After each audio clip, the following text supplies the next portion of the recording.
2000년 5월 과천의 한 공원에서 환경미화원이 뭘 발견해요. 아 제발 아니면. 네, 토막나서 봉지에 담겨서 벌어진 사람의 발목. 어떡해. 발목만 발견한 겁니다. 경찰이 수색에 나섰습니다. 그래서요, 성인 남성의 것으로 추정되는 왼쪽 손, 허벅지, 발, 오른쪽 발, 팔뚝 발견하고요. 또 성인 여성의 것으로 보이는 오른쪽 발, 대퇴부, 몸통 발견합니다. 처참하게 토막난 시신 총 11곳에 나누어서 버려졌습니다. 자, 지문감식을 했더니요, 공원 근처에 사는 한 부부. 부부예요? 네, 실종 신고 없었거든요. 그러니까 이제 그 집으로 찾아갔습니다. 그랬더니 아들이 있어요. 작은 아들이 집에 있습니다. 경찰이 부모님 시신이 발견됐다. 그런데 별로 놀라진 않습니다. 그러면서 3일 전에요, 성당 간다고 나가셨는데 연락이 안 되네요. 그 시신이 발견됐다는 왜 하면? 경찰이 수색을 했어요.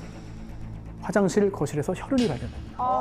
결정적으로 시신을 담았던 그 봉지에서 그 작은 아들의 지문이 나왔습니다. 지난 21일 부부를 엽기적으로 살해한 뒤 쓰레기장에 버린 반인륜적 범행을 저지른 사람은 바로 그 부부의 둘째 아들로 밝혀졌습니다. 아들의 손으로 무참히 살해된 부부의 시신 일부는 쓰레기 봉투에 쌓인 채 인적 없는 개천변과 쓰레기장 등에 버려져 있었습니다. 23살 이모군이 부모를 살해하고 시신을 처리한 과정은 가히 엽기적이었습니다. 이 둘째 아들, 명문 K대학교에 다니던 학생이어서 더 큰 화제와 논란이 있었죠. 이 둘째 아들, 이 씨라고 하겠습니다. 2살 위 형이 있어요. 동생이 잡혀갔으니까 형도 경찰서에 갔습니다.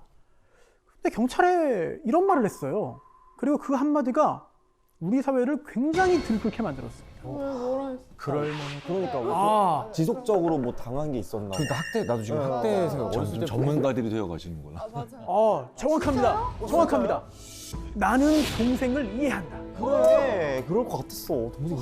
공범 아니에요? 진짜 그렇게 공범은 아니었어요. 네, 공범 아니고요. 전혀 아니고요. 그거는 도대체 어떤 일이 있었기에 형은 부모를 살해한 동생을 이해한다고 말했습니다.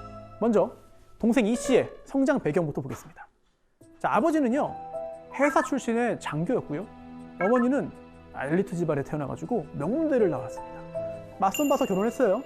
근데 이 엄마, 이제 아내는 그 회사 나왔고 장교니까 엄청 높이 올라가겠지 기대했습니다만 예상과 달리 일찍 공직에서 물러나면서 사이가 좀 틀어지기 시작합니다. 그리고 남편에 대한 기대가 자연스럽게 이 아들들에게 갔죠. 그런데 큰아들은, 첫째는 좀 반항도 하고 저항도 하고 막 그랬어요. 그랬더니 온순하고 당하기만 한 둘째, 작은 아들에게 그게 또 다 몰린 겁니다. 유치원 다닐 때 뭐 문구점, 문방구 가면 뭐도 사고 싶고 보고 싶고 만지고 싶고 한데 이때도 눈치 보느라고 못하고, 네, 초등학교 때도 수없이 혼나고 두들겨 맞고, 심지어 중학교 때는 나는 우리 부모에게 쓰레기 취급받았다 라는 말을 합니다. 증거도 있어요. 이 범행 2달 전부터 일기에 내가 받은 학대 이거를 다 적기 시작합니다. 그 일기의 제목이 뭐냐? 심판. 어떡해. 이고요. 하도 많아서 학대 사실마다 번호를 매겨가지고 쭉 적었어요. 시계 보는 법 맞으면서 배웠다. 밤늦게 먹는다고 젓가락 던지고, 다리에 피멍 들도록 맞고, 아니 자기 아들한테 너 키 작아서 사회생활 못한다 뭐 이런 말을 하기도 하고, 저 아주 극히 일부고요. 어릴 때부터 가정폭력 당했잖아요. 그것도 부모에게 성격이 극도로 폐쇄적으로 변하고 내성적으로 변하고. 근데도 공부는 잘했어요. 그래서 좋은 대학 갔는데 부모가 뭐라고 했냐? 서울대 못 간 실패한 자식, 멍청한 자식 필요 없다, 나가 죽어라. 외로. 그리고 사건 발생 열흘 전이에요. 열흘 전 형이 집을 얻어서 나갑니다. 나가는데 이 동생이 가서 집 나르는 거 도와주고 왔어요. 도와주고 왔더니 엄마가 물어봤습니다. 형이 다 잘했냐? 답을 했겠죠? 근데 엄마는 너 왜 이렇게 성의 없이 말하냐? 이러면서 또 막 화를 내요. 그랬더니 동생이 이제 발끈합니다. 생애 첫 반항을 해요. 생애 첫 반항. 왜 형한테만 관심을 가져요? 집까지 구해줬으면 됐지.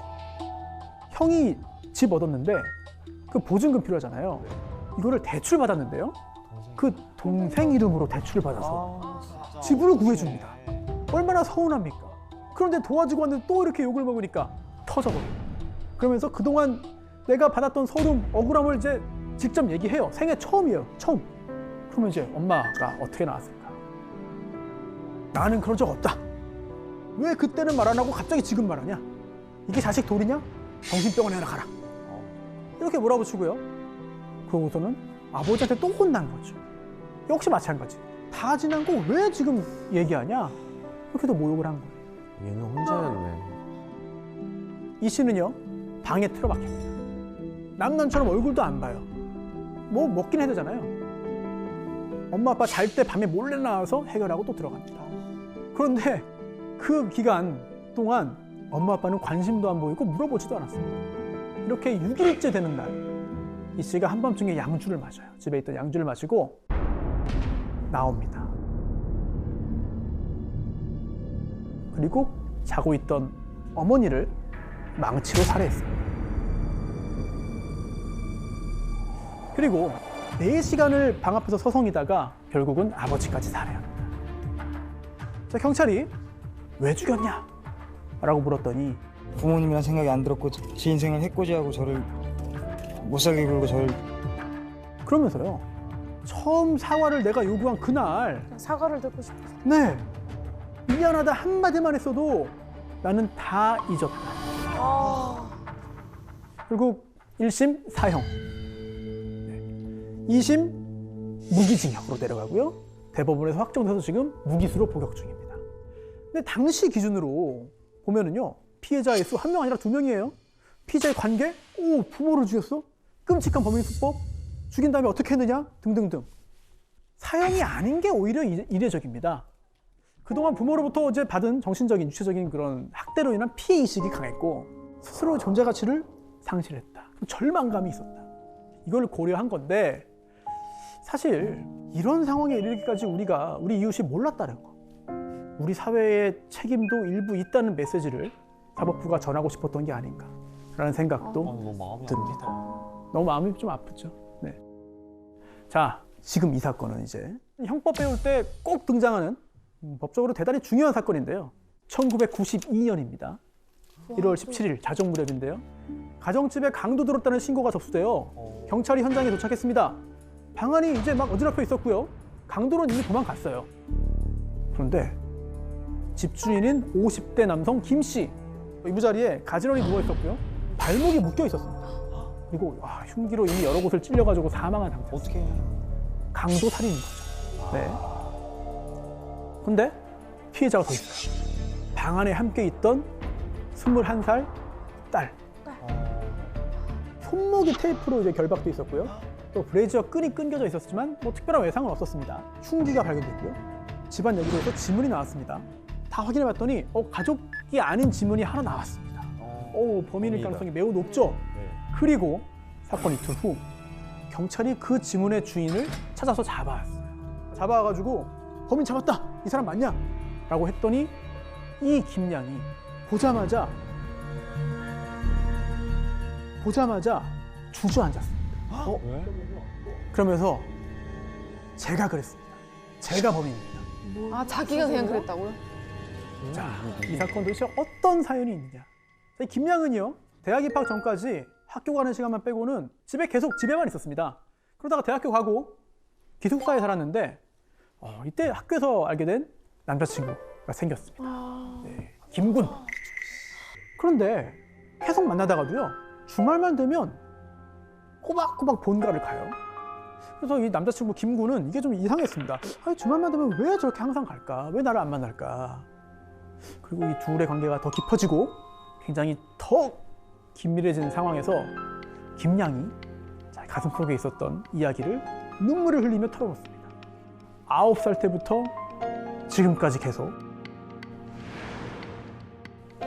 의붓 아버지에게 성폭행을 당하고 있다. 주말마다 본가에 간 것도 의붓 아버지가 협박해서 간 거고요. 그때마다 성폭행을 당했다. 사실 이 김양이 7살 때 엄마가 재혼을 했습니다. 그래서 의붓 아버지 김 씨와 함께 살게 된 건데요. 처음 2년 동안은 큰 문제가 없었어요. 그런데 9살이 되던 때 그때부터 수시로 이런 일을 당한 건데요. 처음에는 이 엄마가 모르는 상태로 진행이 됐습니다. 그런데 얼마 지나지 않아서 엄마가 당연히 알게 됐죠. 그런데도 드러내는 거. 어머, 엄마는 또 조치를 취하지 않고 왜 그 엄마는 심지어 아내 그리고 의붓 딸을 한꺼번에 동시에 성폭행하는 일도 있었어요. 왜 신고 안 했을까? 아니 가져올 땐 몰라도 뭐 중고등학교 또는 대학교 가서 신고하면 되는 거 아닌가? 맞아요. 신고했어요. 왜 안 잡혀 들어가? 경찰에 신고해서 경찰이 집으로 나왔습니다. 어릴 때거든요, 어릴 때. 경찰이 집으로 와가지고 김 씨 보더니 인사를 하고 가요. 왜? 자, 의붓아버지 김 씨 직업이 뭐야? 검찰 직원이었습니다. 검사가 아닌데도 그 당시는 이제 검찰 직원만 돼도 힘이 있는 거예요. 그 위세에 눌린 거죠. 실제로 힘이 있었고 눈으로 봤으니까 경찰이 오각된 거예요. 12년 동안 능욕당하면서 고통 속에 살았습니다. 자, 이 사실을 털어놓은 거죠. 그랬더니 이 김군, 과거는 과거일 뿐이니까 앞으로 서로 사랑하면서 살아가자라고 말을 합니다. 그리고 이 둘이요, 굉장히 순진했습니다. 왜요? 함께 찾아가요. 아빠를요? 우리 진심으로 사랑한다. 교제를 허락해달라. 되겠습니까? 이런 사람한테. 허락할 리가 없죠. 김 씨는 의붓딸을 그냥 성적인 놀이개로 삼았잖아요. 그거 이상이 아니잖아요. 그러면서 너네 헤어지지 않으면 다 죽여버린다. 아니면 너 교도소에 보내버린다. 이렇게 그냥 윽박지른 겁니다.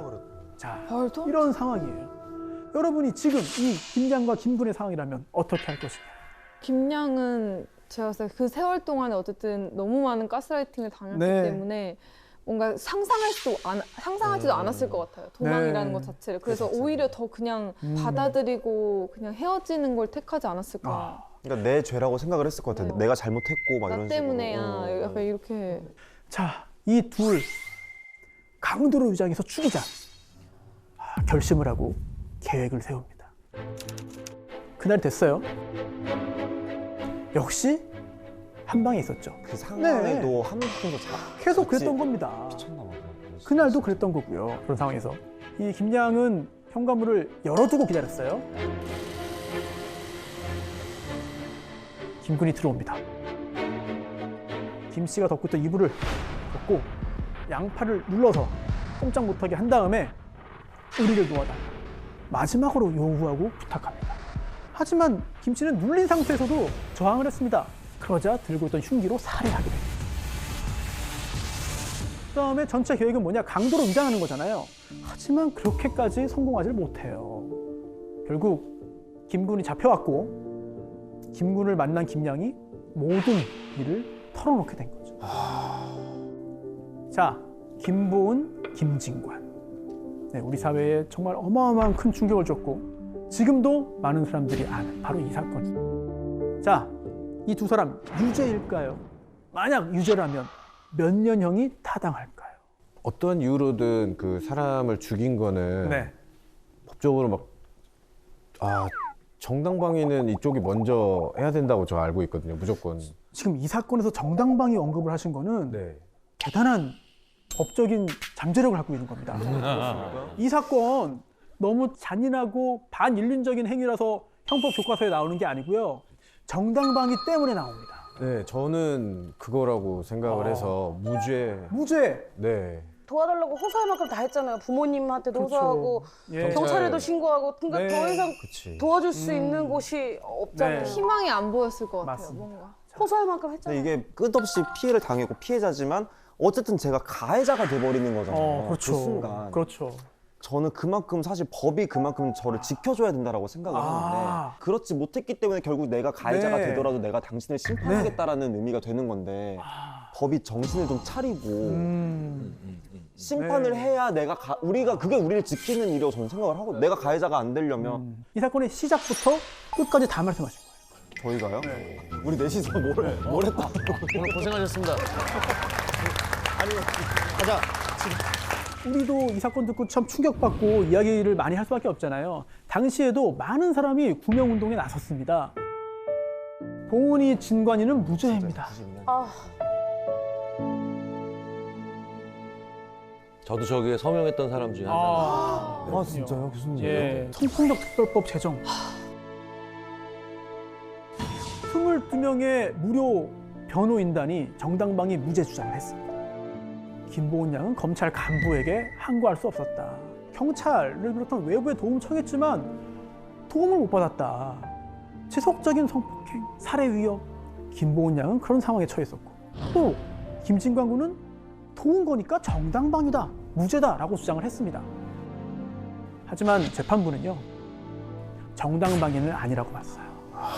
그럼 형을 정당방위의 요건, 또 정당방위가 성립하기 위해서는 뭐 어떤 요건을 갖춰야 하는지, 이 사건은 왜 정당방위가 아닌지 대법원 판결문에 남겨져 있습니다. 굉장히 중요한 자료가 되고 있고요. 자, 1심 김진관 군 징역 7년, 김보은 양 징역 5년 실형이 나옵니다. 자, 항소했어요. 김진관 군 징역 5년, 7년에서 5년이 되고요. 김보은 양 징역 5년에서 징역 3년 내 집행유예 5년 풀려납니다. 대법원에서 그 형이 확정이 되는데 사람을 죽였는데 집행유예로 나오다니, 이런 생각을 또 하게 만든 사건입니다. 그리고 우리 사회가 이런 성학대 사건에 더 큰 관심을 갖도록 만들었습니다. 재발하지 않기 위해서 성폭력 특별법 만들어라 지금 요구했잖아요. 아까도 실제로 만들어졌습니다. 이 사건을 계기로. 그리고요, 뒷얘기가 조금 남아있어요. 대법원 판결 나온 게 92년 12월입니다. 자, 그 다음에 93년에 당시 그 대통령이 김영삼 대통령인데 특별 사면을 합니다. 특별 사면이라고 하는 거는 일반 사면과 달리 특정한 사람을 찍어서 하는 거예요. 네. 김보은 양 사면 복권. 네, 사면 복권. 김진관 군 자녀 형기 절반이 이제 감형돼서요. 95년에 출소했습니다. 자, 30년이 지났잖아요. 지금 우리나라 대한민국은 어떤가? 이 가정 내에서 이런 극악무도한 성폭력으로 고통받는 아이가 없다고 장담할 수 있을까? 아닙니다. 네, 또는 가해자에 대한 수사와 처벌이 아주 신속하고 적극적으로 제대로 잘 이루어졌다고 자신 있게 말할 수 있는가? 아이들이 이제 안전하게 보호받는 세상을 만들어서 제2의 김보은, 제2의 김진관이 생기지 않도록 해야 할 책임이 우리에게 있는 것 같습니다. 랜덤 채팅을 이용한 그루밍 성범죄 사건입니다. 2014년 7월인데요. A씨가 이 스마트폰 랜덤 채팅 앱을 통해서 14살 피해자와 접촉을 했습니다. 14살? 네. A씨는 36살이에요. 네. 그런데 신분과 나이를 속이는 거죠. 나 고2야. 네. 라고 속이고 온라인상으로 교제를 합니다. 너무 싫어. 그 다음에 유인해가지고 내가 좀 성관계를 해야겠다라는 생각을 합니다. 자, 이때 어떤 내용의 채팅이 오갔는지를 한번 좀 보면 좋을 것 같은데요. 사실은 나를 좋아해서 스토킹하는 여자가 있다. 죽고 싶다. 헤어지자라고 했더니 피해 여학생은 헤어지자고? 안 돼. 나 버리지 마. 그러자 여기서 36세 이 남성이 납치? 네. 뭐라는 거야? 자, 그리고 이 문장. 뭘 달래? 내 선배랑 너랑 성관계하고 그 영상을 찍어서 보내주면 그 여자가 나 스토킹 이제 그만하겠대 라고 거짓말을 한 거죠. 그 선배가 자기 일을 얘기하는 거네요. 와. 처음엔 거절했어요. 네, 거절했는데 계속 헤어지자는 말을 하니까 결국 헤어질까 봐 두려워서 결국은 성관계를 합니다. 자, 이 사건 유죄일까요? 무죄일까요? 완전 유죄지 이건. 유죄. 네, 이걸 뭐 전부 다 유죄의 심정을 갖고 계신 것 같습니다. 사실 이 A가 나쁜 사람인 건 확실합니다. 하지만 형사 처벌은 다른 차원의 문제죠. 즉, 그 행위를 한 사람을 처벌한다는 처벌 법률 규정이 있어야 처벌됩니다. 그 유명한 죄형 법정주의입니다. 처벌한다는 법률 규정이 있어야만 처벌할 수 있어요. 자, 첫 번째 가능성. 강간죄 한번 볼까요? 강간? 강간죄는 폭행 또는 협박으로 해야 됩니다. 강제로 해야 되는 거죠. 자, 이 사건. 폭행이 있었어요? 없었죠? 협박도 없었습니다. 승낙 받았죠? 강간죄는 일단 아닙니다. 문제된 거는요. 자, 아청법이라고 하죠. 아동 청소년의 성보호에 관한 법률. 여기에 있는 위계에 의한 간음입니다. 위계. 속여서 성관계하면 성립하는 범죄입니다.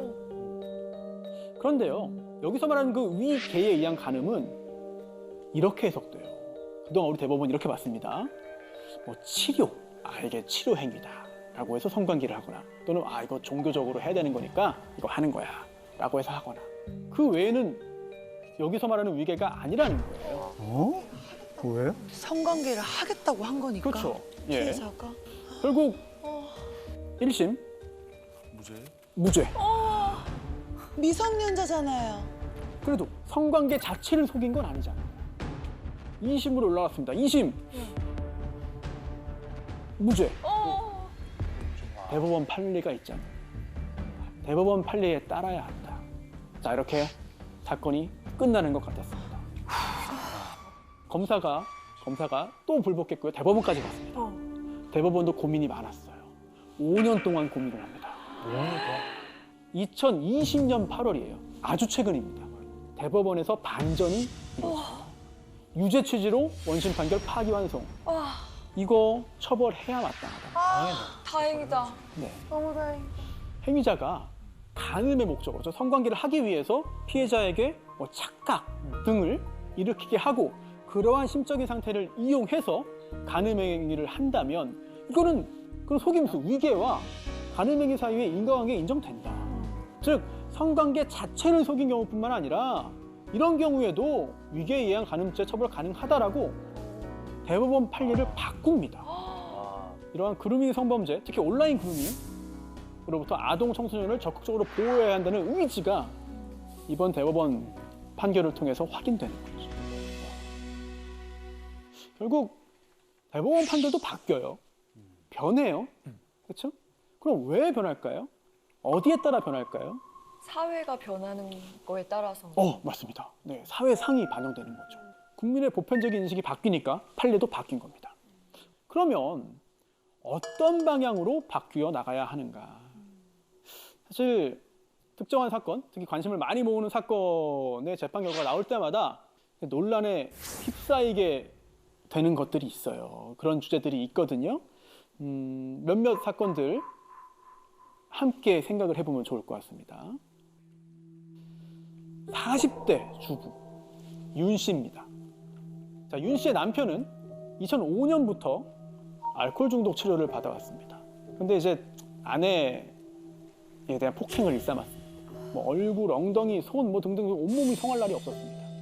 사건이 벌어진 그날도 남편이 술에 취해서 윤 씨에게, 아내에게 시비를 걸었어요. 아내는 남편을 좀 무시하고 치매 걸린 시어머니를 모시고 병원에 가려고 했습니다. 남편은 아무런 이유도 없이 뒤에서 아내의 머리채를 잡아당깁니다. 그러자 이제 아내 윤 씨는 손을 이제 뿌리친 거예요. 당연히 잡혔으니까 손을 뿌리친 거죠. 자, 그 다음에 문제가 생겼습니다. 뿌리치고 돌아선 다음에 남편의 배를 발로 찼습니다. 남편 술에 취해 있었거든요. 그대로 뒤로 넘어졌습니다. 머리를 부딪혔습니다. 아내 윤 씨가 현관을 나설 때까지 남편은 일어나지 못했고요. 사실 그 다음 날인데요. 남편은 머리가 아프다면서 병원에 갔습니다. 근데 병원에서 이제 수액을 맞았는데요. 수액 맞다가 침대에서 떨어졌어요. 그게 이제 12시쯤이었는데요. 그리고 30분쯤 지난 12시 반부터 1시 사이에 갑자기 호흡곤란, 동공 무반응, 응급실로 급히 옮겨졌습니다만 급성 뇌출혈로 의식불명 상태에 빠지고 맙니다. 이 아내 폭행치상 혐의로 기소됩니다. 재판에 넘겨졌어요. 자, 1심 무죄. 자, 왜 무죄일까요? 우리가 아주 많이 알고 있는, 잘 알고 있는 법률 용어가 하나 나옵니다. 정당방위. 그렇죠, 정당방위. 그리고 아니 의식불명 상태에 빠진 게 꼭 머리를 뒤에 부딪혀서가 아니라 그래. 낙상, 침대에서 떨어져서 그랬을 수도 있는 것이다 라고 한 거죠.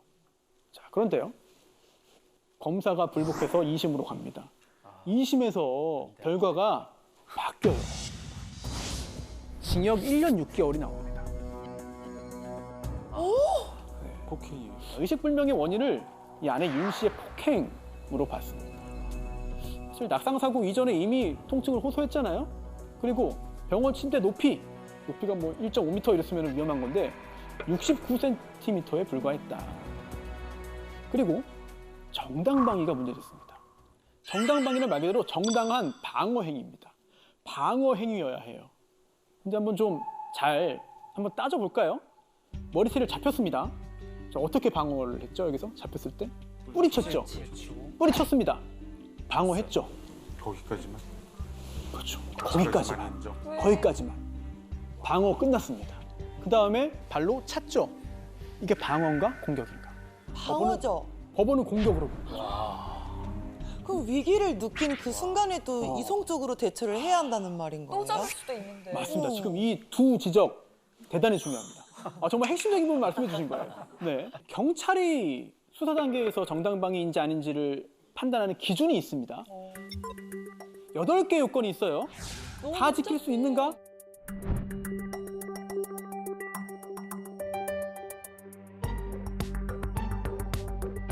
그냥 저대로라면 그냥 맞아야 되겠네. 그냥 맞아야 어떻게 계산하면서 해. 아니 그리고 특히 네. 8번 같은 경우에는 네. 전치 3주 이상이 어딘지를 맞아요. 내가 위협을 느낀 상태에서 어떻게 알아요? 그렇죠. 너무 애매해. 다양한 의문과 반박이 나올 수밖에 없습니다. 저대로라면 저 의사 선생님을 모셔놓고 선생님 때려도 되나요? 그만 이렇게 하면 저 경찰의 어떤 기준 또는 법원의 기준도 나름 고민의 결과입니다. 네, 도발. 한 대 때리도록 막 놀려요. 한 대 맞아요. 기다렸다는 듯이 내가 준비한 걸 가지고 응징을 합니다. 정당방위 상황을 악용할 수 있어요. 악용할 가능성이 있습니다. 그렇기 때문에 조심스럽게 하는 거거든요. 네. 하지만 일반적인 상식과는 좀 동떨어진 부분이 없지 않죠. 사실 이렇게 내 생각과 우리 사회의 생각이 다른 경우가 많잖아요. 정당방위 범위 확장 논란도 그렇고 그것과 함께 더불어서 최근에 더 논란되고 있는 게 바로 사형제도입니다. 사형제 폐지 논란이죠. 자, 어떻습니까? 사형제, 아니 매주 또 다양한 사건, 특히 참 참혹한 사건들을 또 깊게 다루시기 때문에 사형제에 대한 생각, 고민 많이 하셨을 것 같습니다. 네. 저는 사형제가 존재해야 된다라고 생각하는 입장입니다. 네. 자, 간단히 의견 듣고 넘어가 볼게요. 사형제 유지되어야 한다. 사형제 폐지되어야 한다. 네. 폐지 의견 두 분 계십니다. 김소연 씨께서는 왜 폐지되어야 하는가? 뒤에도 몇 분 계십니다. 네, 몇 분은 계세요. 네. 번복할 수 없는 일이 벌어지는 거잖아요. 그러니까 폐지가 돼야 되는 게 아닐까라는 생각이 들어요. 네, 오판 가능성, 오심 가능성. 어떻게 생각하십니까? 집행하지 않을 거면 폐지해. 저는 찬성을 했는데 그 사형이라는 그 단어 자체만으로도 그 사람에게 굉장한 죄값을 주는 유지가 돼야 된다고 생각해서 폐지가 되면 안 된다고 생각합니다. 맞습니다. 겁을 주는 거죠. 말 그대로 너 죽을 수 있어. 그러니까 이런 범죄 저지르면 안 돼. 위하를 한다고 하죠. 그리고 실제로 그걸 생각해서 범죄를 주저할 수 있다. 이런 사형제의 효과. 사실 정답은 없어요. 양쪽 의견 다 일리 있고요. 근거도 있습니다. 그러니까 논쟁이 지금까지 있겠죠. 네. 자, 우리나라에 여러 명의 사형수가 있습니다. 그 중에서 최연소 사형수 장재진. 이 장재진 사건을 소개하면서 이 사형제도에 대한 얘기를 한번 좀 해볼까 합니다. 2014년 5월 20일에요. 아침 9시 20분인데 대구의 한 아파트 화단에 19세 여성 A씨가 추락해 있었습니다. 4층에서 떨어졌어요. 자기 집 베란다였습니다. 다행히도 사망하진 않았습니다. 처음에는 충격 때문에 기억을 못해요. 그러다가 구급차에서 정신을 차리고 빨리 우리 집으로 좀 사람 좀 보내라고, 사람 구해야 된다고 그러는 거예요. 경찰이 집에 들어갔습니다. 그랬더니 이 A씨의 아버지와 어머니가 참혹하게 살해당한 상태입니다. 전날 밤에 싸우는 소리 들렸다는 이웃 주민 진술도 있었고요. CCTV 녹화 내용도 확인했습니다. 이 남성 엘리베이터 타고 올라갑니다. 뭘 들고 있어요? 공구통입니다. 살해 도구죠. 그 다음에 이 남성이 A씨가 화단에 추락한 직후에 수건으로 손을 감싸고 나가요. 피 묻은 손. 범인 1990년생이거든요. 당시 25살입니다.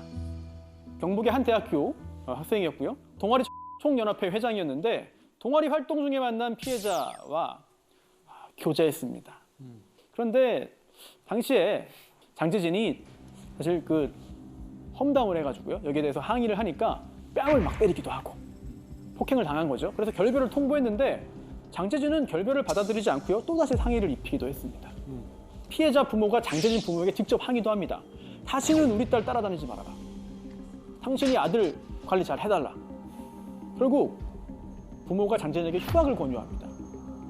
그리고 동아리 총연합회 회장직도 그만두게 됩니다.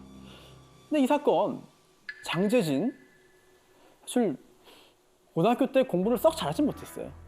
여러 가지 사회활동, 특히 동아리 활동을 통해서 대학을 갔습니다. 그러다 보니까 이 동아리 활동이 너무나 중요한 거예요. 그런데 이 사건이 드러나면서 그 직을 내려놨잖아요. 사회적인 위신이 훼손됐다고 생각한 겁니다. 그래서 죽이겠다. 동아리반 가서 공구통을 가져와요. 그 공구통 안에 몽키 스패너, 니퍼, 칼 등등이 담겨 있었습니다. 그리고 배관 수리공으로 위장을 합니다. 이 장재진 범행의 흉악성을 보여주는 또 다른 증거가 하나 있습니다. 연두색 수첩도 있었는데요. 배관 수리공으로 위장해서 들어가려고 했던 거잖아요. 코스를 쭉 적어놔요.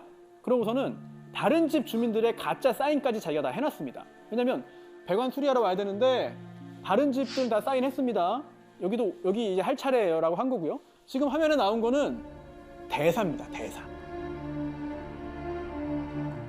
연습했구나 미리. 이렇게 준비한 다음에 배관 점검한다면서 들어갔습니다. 의심을 하지 않은 거죠.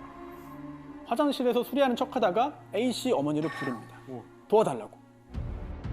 그때 얼굴에 미리 준비한 검은색 스프레이 라카를 뿌리고 칼과 망치로 끔찍하게 살해합니다. 그다음에 목발을 짚고 있던 아버지가 필사적으로 도망가는데 현관 앞으로 따라와서 망치로 머리를 내리칩니다.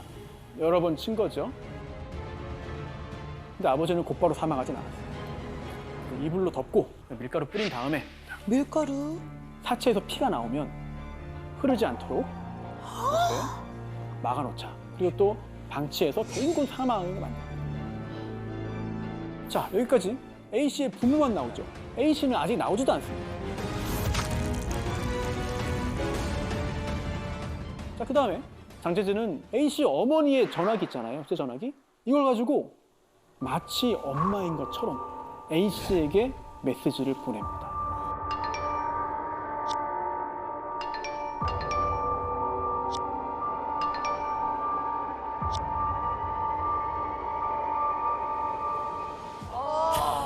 그리고 0시 30분경에 A씨가 집에 들어오자마자 머리채를 잡고 방으로 끌고 갑니다. 나 복수하러 왔다. 너 죽이고 동아리 사람도 다 죽이겠다. 말을 하는 거죠. 그리고 A씨가 막 어떻게든 신고하려고 하니까 망치를 들고 와서 어머니를 때리는 듯 하면서 신고하지 못하게 했습니다. 어머니 이미 사망했잖아요. 근데 아직 안 죽은 것처럼 속인 거예요. 아버지 몇 대 때렸는데 기절해 있는 상태였고 어머니는 묶인 채 안방에 있다. 거짓말 한 거죠. 이런 상황에서 6시간이나 지나서 새벽 6시경에 안방 화장실에 있던 어머니의 시신을 보여줍니다. 그래도 아버지는 살아있다고 믿었어요. 제발 아빠라도 살려달라. 119에 신고해달라. 이렇게 애원을 한 겁니다. 하지만 장재진은 거절했고요. 그러자 이 A씨가 평소 장재진의 어떤 성관계에 집착하던 그런 성향을 떠올립니다. 그러면서 내가 좀 관계를 맺어주면 신고하게 해주겠느냐 라고 간청을 하고 장재진이 그래 그럼 한번 해봐라. 그러면 신고하게 해주겠다 라고 말을 해서 준강간 행위가 이루어집니다.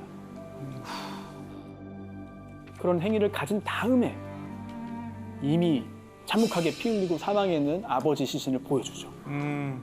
이런 상황에서 A씨가 제정신을 유지할 수가 없죠. 그러다가 아침 9시가 돼서야 가까스로 뛰어내린 거예요. 뛰어내린 게 가까스로 뛰어내린 겁니다. 장재진은 체포되기 전에 자기 자취방에 돌아가서요. 술 마시고 잠들었다 잡혔습니다. 재판에서도 태어났어요, 계속. 아, 그냥 완전 사이코패스구나. 1심까지 반성도 안 했습니다. 그런데 사형 선고됐거든요, 1심에서. 그러자 2심에서 태도가 바뀝니다. 뭘 했느냐? 보시죠. 어마어마하게 많은 반성문을 써냈습니다. 매일 썼네. 사실 무기징역 정도 나오지 않겠느냐라고 짐작했던 것 같아요. 그런데 정말 막상 사형이 선고되니까 2심에서는 이렇게 엄청나게 써서 제출하는 거죠. 그만큼 사형은 흉악범에게도 무서운 것인가라는 생각도 듭니다. 결국 항소심과 상고심에서 사형이 유지됐고요. 90년생 장재진은 최연소 사형수, 최연소 사형 확정자가 됐습니다. 20대의 나이에. 근데 그런 거 치고 너무 편하게 살고 있는 거 아니에요, 감옥에서? 사형이 집행되지 않으면 지금처럼 쭉 가게 되는 것이고요. 만약에 사형제도가 위헌 판정을 받는다면 여러 가지 법적인 측면에서도 고민거리가 많아지는 거예요. 헌법재판소의 판단 굉장히 관심 있게 봐야 될 것 같습니다.